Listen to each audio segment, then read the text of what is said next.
ताहले एबे हमें समतुल रासायनिक समीकरण पढ़िबा अर्थात गोटे रासायनिक समीकरण को केमिति समतुल करबा से विषय हम आलोचना करबा। ताहले तुमे पिला माने नवम श्रेणी रे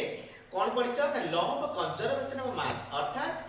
वस्तुत्व संरक्षण नियम तुमे पढिछ। ए नियम रे कोन पढिछ ना कौनसी रासायनिक प्रतिक्रिया रे वस्तुत्वर सृष्टि नाही किबा तार विनाश नाही अर्थात कौन सी रासायनिक प्रतिक्रिया रे उत्पादन थिबा मौलिक गुड़िकर मोट वस्तुत्व प्रतिकार के थिबा मौलिक गुड़िकर मोट वस्तुत्व सहित निश्चित समान हो। जदि अन्य प्रकार आम कहिबा प्रत्येक मौलिकर परमाणु गुड़िकर संख्या रासायनिक प्रतिक्रिया पूर्व जेतिकी रासायनिक प्रतिक्रिया परे सेतिकी रहइबो अर्थात समान रहइबो। सेतिपाई हमको ए रासायनिक समीकरण को समतुल करने को पड़ी थाए। ताल देखो केमिति आमे ए रासायनिक समीकरण को समतुल करबा। ताले ए जो समीकरण ता हम लिखिची एटा तो गोटे सूचक रासायनिक समीकरण अर्थात समतुल हेइनी ना नहीं तो आमे केउ प्रणाली रे समतुल करबा। तुमे प्रथमे तो क्लास में आरंभ होइतला से विषय आलोचना करथिले एबी मध्ये आगु आ टिके आलोचना करबा। ताले देखो पिला माने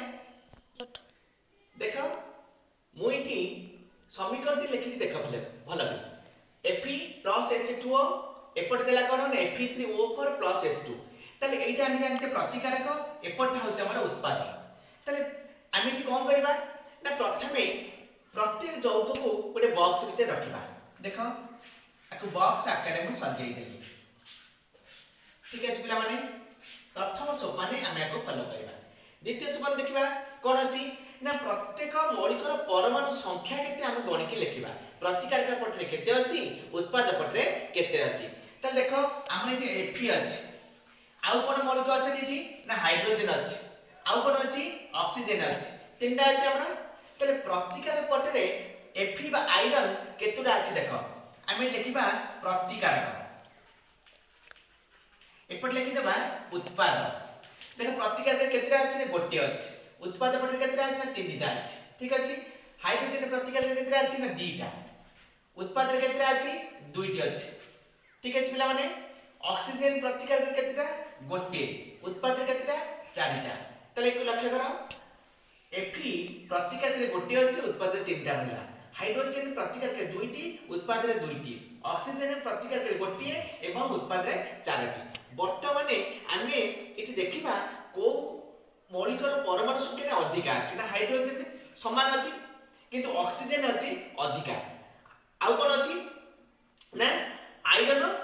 गोटे एठी अछि तीनटा सर्वाधिक अछि हमर ऑक्सीजन। तो जो मौलिकर परमाणु संख्या अधिक अछि ताको सर्वप्रथमे हम ताको समतुल करबा। त कोन केमिति समतुल करबा ना देखो प्रतिकार पटे एठी गोटे थिला परे पटे चारिटी अछि तो हम कोन करबा ना जो पटे कम अछि सेही पटे गोटे संख्या देई आमे ताको समान करबा। त देखो H2O पूर्वरु आमे 4 लिखि देबा ठीक अछि पिला माने 4 लिखि देला परे ऑक्सीजन संख्या बर्तन केते हे गेला ना चारिटा हे गेला एपटे चारिटा थिला बर्तन ऑक्सीजन प्रतिकार के पटे 4 हे गेला ना नहीं आउ उत्पाद पटे जो 4 की 4 समान हे गेला। किंतु जेते बले आमे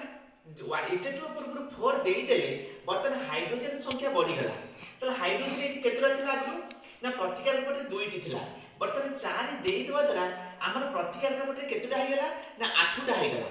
तो वर्तमान हाइड्रोजन संख्या एठी बदली जाई हमर 8 हे गेला प्रतिकार पटे किंतु उत्पाद पटे 2 अछि बुझिस पिला माने।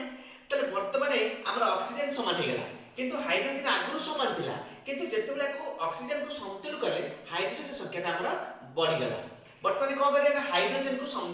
उभय पटर परमाणु संख्या को हमें समान करबा। तले केमिति करबा देखो एपट होची 8 एपट होची 2 ठीक अछि पिला माने। ताले हमें इठी कोन करबा ना इठी गोटे 4 देई देबा कोठी ना H2 पूर्वरु इठी यदि हम गोटे 4 देई दबा ठीक अछि पिला माने 4 देई देली ताले 4 देई देला परे तुमर वर्तमान प्रतिकार के पटे केते हे गेला 8 टी हे गेला उत्पाद पटे 8 टी हे गेला किंतु प्रतिकार के पटरे जो 8 थिला 8 अछि त समान हे गेला। वर्तमान एइटा मध्ये हे गेला तुमरा 8 हाइड्रोजन समान हे गेला हाइड्रोजन प्रतिकार के पटरे 8 थिला उत्पाद पटरे मध्ये हे गेला 8 ठीक अछि पिला माने। एबे देखिबा आयरन संख्या को पुनी समतुल करबा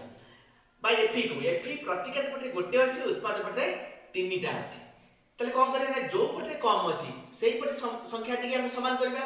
तो इथि 1 इथि 3 तो आमे आ पूर्व 3 देई दबा तले देखो एफी हेला 3 एपटे थला 3 समान हेगला बर्तन एटा 1 टा हमर हेगला 3 तले देखो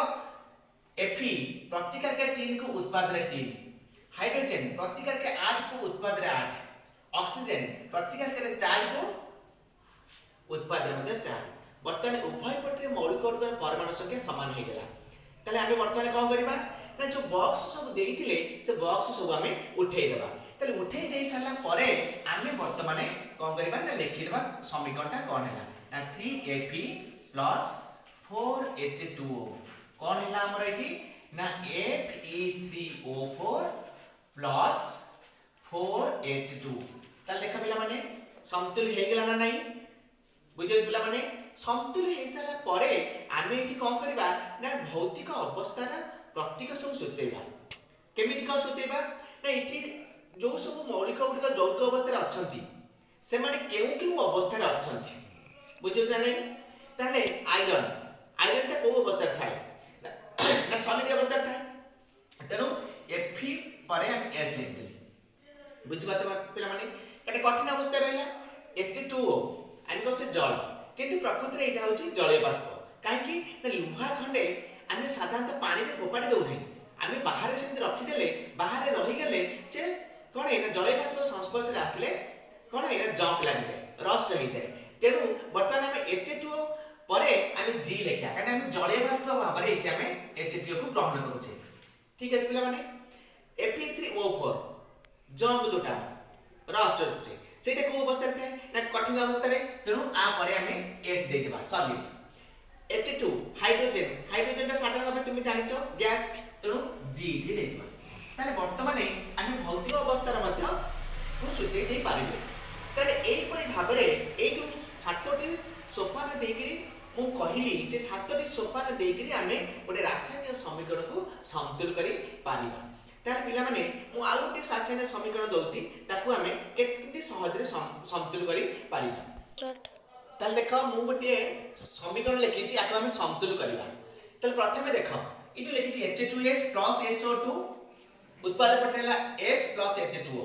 ताल देखला हाइड्रोजन प्रतिकार पटे केतरा अछि ना दीटा उत्पाद पटे केतरा अछि ना दीटा समतुल अछि सल्फर प्रतिकार पटे केतरा ना गोटे इटी गोटे दीटा उत्पाद पटे केतरा अछि गोटे अछि तो हमें सल्फर को परमाणु संख्या के समान करबा केमति करबा ना उभय पट समान करले इठी 2 हेले एपट सल्फर को हमको 2 करबा को पड़िबो ना नहीं आउ कोन ना देखो ऑक्सीजन इठी केतरा अछि दीटा अछि हमर उत्पाद पटे ऑक्सीजन केतरा अछि ना गोटे अछि तले हम इठी कोन करबा ना देखो पिला माने तुमरा इठी म 2 दे देली तले हाइड्रोजन संख्या हमर केते हेला पिला माने देखो ना हाइड्रोजन वर्तमान हेला 4 वर्तमान एपट हाइड्रोजन अछि केतरा 2 ठीक अछि पिला माने तो इठी मध्ये हमको 2 दबा को पड़िबो 2 देले कोन हे गेला ना हाइड्रोजन 4 हे गेला एपट मध्ये हाइड्रोजन हे गेला 4 ठीक अछि पिला माने ताले वर्तमान सल्फर देखो बढ़ी गेला इठी 2 एक 3 इठी गोटे अछि तो वर्तमान हम आ पूर्वरु 3 दे देबा देखला पिला माने सब समान हे गेला कि देखो हाइड्रोजन 2 2 4 2 2 4 ठीक अछि पिला माने इठी सल्फर 2 1 3 इठी सल्फर हे गेला 3 इठी 3s सल्फर 3 टा गेला ऑक्सीजन एपट केतरा अछि 2 टा एपट ऑक्सीजन हेला 2 टा त समतुल हे गेला ताले गोटे समीकरण को केमिति समतुल करबा से प्रणालीटा विषय रे हम आज आलोचना कले तुमको मते केतक समीकरण मु दउची से समीकरण को कार्यपद्धति दिया जिवो समतुल करके तुमे देखिबो